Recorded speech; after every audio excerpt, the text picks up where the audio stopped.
Our segment's called Capital Spotlight. It's a brand new session, 2013.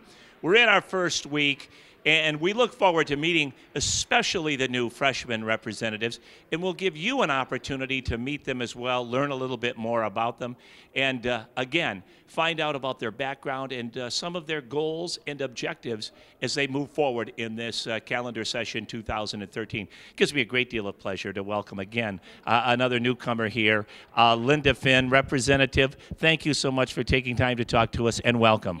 Glad to be here. Now, give our audience a little overview, professionally and personally. Let them get to know you a little bit. Tell us about yourself. Okay.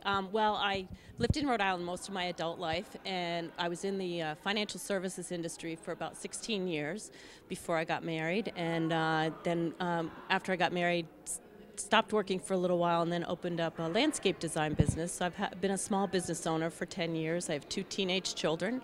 And live down in Middletown, and I just love Rhode Island, and think it's a wonderful place to live and a wonderful place to bring up your children. So, well, it had to be exciting getting sworn in this week with the first day of session falling on January 1st.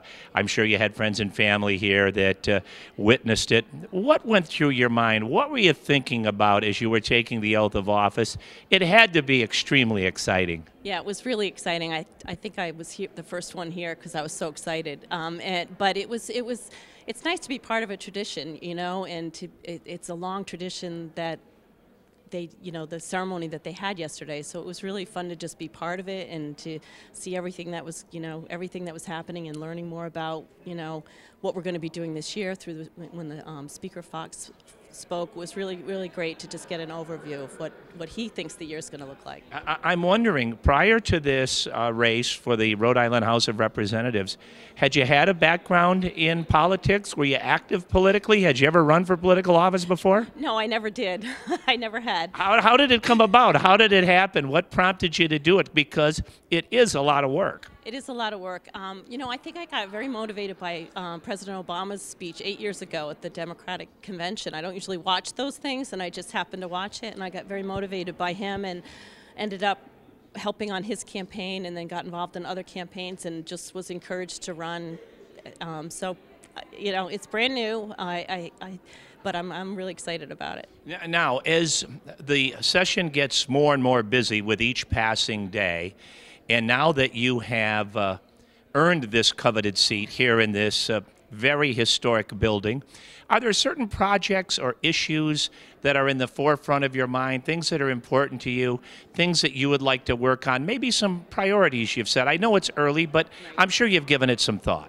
Well, I guess the biggest thing for me is that I think Rhode Island is great, and I think that we just always hear about the negatives of Rhode Island, and I'm hoping that I can help just change the face of Rhode Island a little bit through our business community. I really want to work on, you know, changing some of the regulations with the business community, so we're not always at the bottom of the rankings. I want to make sure that we still have an education system for our children, because it's just so important, and I think that the state really needs to work on a transportation funding formula, so I'm hoping that I'll be able to help with that as well. You know, I thought it was interesting yesterday when I was listening to Speaker Fox.